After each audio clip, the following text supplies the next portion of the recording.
Good evening, everybody. Welcome back to another installment of Scott's Tennis Selections here on Tuesday, May 21st.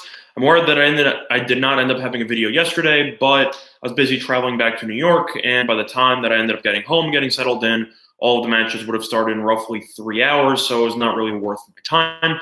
But it's currently around midnight here, Eastern Standard Time, and we do believe that there is a play that provides a lot of value on the French Open qualifying on the ATP Tour. And with that being said, we will dive into that right after I address what happened in the last play.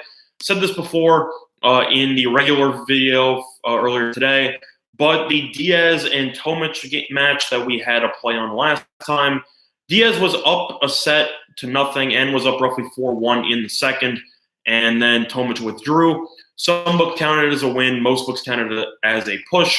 So for the sake of my personal record, I have counted it as a push just to get that addressed. If you end up getting a win on that, congratulations, as some books allow you to win if there is a retirement after one set of play. But with that being said, we had the right side there. Unfortunately, could not get a W as Tomic decided to quit with roughly 2 games left. Either or, we will be diving into a French Open play this time in qualifying. We'll be looking to a very well-known player in the challenger ranks, as well as some Grand Slam tournaments has been in before, as we will be looking at Dustin Brown as he takes on Emilio Gomez in the second round of French Open qualifying. And money has poured in on Gomez here in this match, as Gomez opened up as a minus 105 underdog, and now he's been bet all the way up to roughly a minus 130 favorite against Dustin Brown. Dustin Brown, as people know, very entertaining player in the challenger. How's it going, Omar? Thanks for joining us. As people have known, if you watch tennis, Dustin Brown is definitely one of the most entertaining players on the tour, with just his crazy shot selection and his, kind of showboating type of style, as well as just his very legendary hair that he has there. But overall, in this match, he has been very solid on clay. Of course, that his best surface is on grass, as he's shown at Wimbledon, as he was able to beat Rafael Nadal in Wimbledon a couple of years back. But he's actually a very underrated clay court player, and he actually has won a clay court tournament this year in the Challenger Tour. Something to keep in mind, even though players might not have the most amazing success in majors, in the Grand Slams themselves, against quality World Tour players, it is worth mentioning that all of these qualifying matches are basically challenger events, as everybody that they are facing are currently ranked in the hundreds and higher. So evaluating players based on their challenger success on the surface is definitely a good approach for this match. And that's why I like Dustin Brown to win this outright, as right now a plus 110 underdog on Bovada on the money line. Gomez is a very solid clay court player. He ended up beating Jimeno Traver in the first round of qualifying 6-4, 6-1. Coming into the match, though, he beat Cuevas, not with a P, but with an M. So he beat the inferior Cuevas, and then lost to Gombos in 3 sets in Portugal. And before that, he did not really play in many matches. He's only played 3 matches since the start of May, where Brown has been a lot more active, and Brown has also been a lot better on clay this season, as he was able to take home a challenger event championship on clay earlier this season. He has also dealt with stiffer competition. He beat Stevie in the first round in Germany, and then ended up losing in straight sets to Travaglia. Travaglia is a very underrated Italian player, an up-and-comer, and he was able to beat Dennis Istomin, a long-time top 100 ATP player, in straight sets in the first round of qualifying there. For me, I simply will be leaning to Gomez. I simply think that Gomez is just overvalued here. I think that Traver is a very solid clay court player, but he's also pretty old, and he's definitely past his prime. Traver, as I'm looking through his information now, is 33. He's had some injury concerns over the last couple of years, and he is not the same player that he used to be on clay. So I think that Gomez definitely benefited from not having to play him in his prime. Whereas Istomin is also not in his prime, but Istomin has been pretty solid in recent years. Remember, he beat Djokovic in the Australian Open a couple years ago, but that is ancient history at this point. Istomin is a good server. Brown returned pretty well, and Brown also did a really good job serving in the first round, as he had 6 aces and 2 double faults.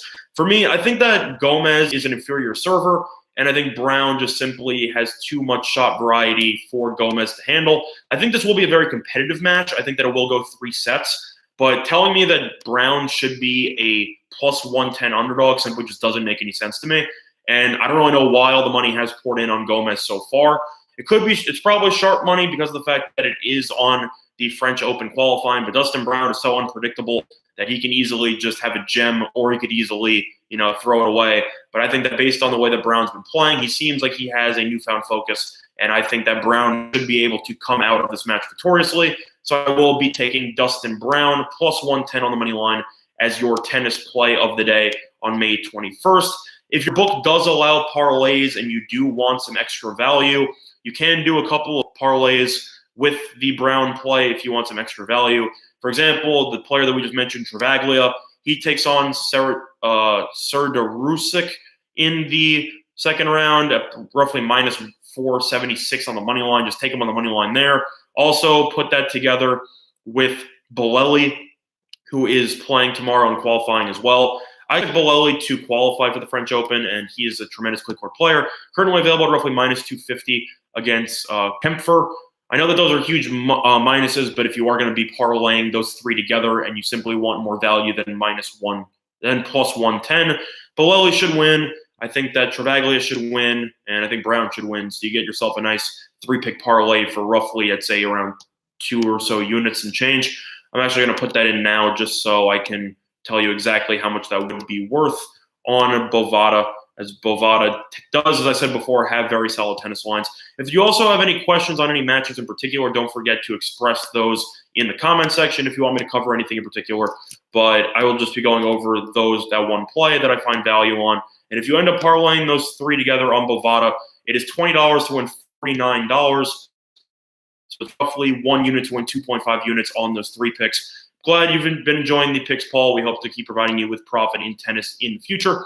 And with that being said, I have a couple more announcements to make. But before I look at briefly the Geneva and the Lyon card, not a really big fan of anything. In terms of value, I do like Cuevas and Benoit Paire over, as I think that Paire's had a lot of success against Cuevas head-to-head, as he's won the matchups 3-1. But Cuevas is currently on a run. He's won 6 straight. He ended up winning an ATP event in France as he ended up beating Hallis in the final, and then ended up winning the first round relatively easily. Benoit Paire did struggle a bit with Mackenzie McDonald in the first round, but did. Paire is a tremendous clay court player. So is Cuevas, but Paire has been able to take some sets off, and Cuevas is very consistent. So I would not be surprised to see Paire look good for a set in his home country in France, but I expect Cuevas to win a set, so I simply think that match will go over. And I also like Humbert to end up winning outright against Shapovalov. Shapovalov, Canadian, very solid player, but he's not the most amazing player on clay, as he is currently. Let me actually just check this. He's 1-4 in his last 5 matches with his only win on clay coming against Carreño Busta, who's had injury issues and has struggled so far in 2019. Whereas Humbert will be in front of his home crowd. He destroyed Cameron Norrie in the first round 6-1, 6-3. And I think Shapovalov is too big of a favorite there. So I'd personally lean to the Humbert money line, the Paire over, and I would also lean as the play of the day to Dustin Brown on the money line at plus 110, as well as if you want extra value at roughly 2.5 units, parlay Brown money line with Bolelli money line and Travaglia money line, and that'll get you roughly $20 to win $49. So that's just some extra value if you want it. But in terms of other announcements, it is also time to remind everybody about our sponsor, which is PointsBet, based in New Jersey. And as I've mentioned before, they are a very new and up-and-coming sportsbook in New Jersey that has a ton of deals and a ton of promos that they have for the playoffs, and I will be sharing some of them with you now. The first thing is that you get up to 2 risk-free bets of up to $1,000. So if you end up betting on, for example, the Bucks money line tonight, and you got absolutely destroyed, and you bet $800 on it, don't worry about it. You simply just get your money back, and then you'll be able to potentially bet on them again in Game 5. Moving on, they also have an NBA playoff deal where if you place a money line bet and your team leads after 3 quarters, you get paid out instantly and do not have to worry about sweating it out in the fourth quarter. So you also have an NHL playoff deal, as the St. Louis Blues were able to make it back to the Stanley Cup for roughly the first time in 40 years. If the team you bet on leads by 2 goals, then you win. You don't have to worry about sweating it out for a potential 3-goal comeback or getting backdoored. You simply just cash your pre-game money line bet. But there's also a new deal going on with PointsBet, which some of you might know of from Scott Steen's video, which is the fact that PointsBet has been kind enough to allow us to potentially create prop bets for the site.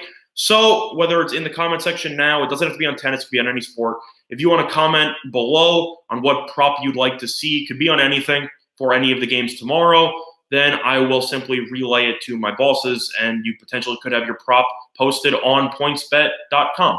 So something pretty cool, way to get you guys to interact with us and for you to interact with the sportsbook directly, as your comments will be, all looked at. And if you see a prop in particular that you would like to see, even cross props could be anything. Just overall, if you like anything in particular or you want to see a specific player, maybe a player prop or a game prop, anything like that, just share them in the comment section below and I will relay them. And the best one, so to speak, will probably end up on PointsBet by tomorrow afternoon. So that's something that's pretty cool that PointsBet's doing, and I appreciate the fact that they are willing to get audience participation out of it. But the play of the day for the tennis selection of the day will, for Tuesday, May 21st, will be on Dustin Brown moneyline against Emilio Gomez, which is available at +110 on Bovada.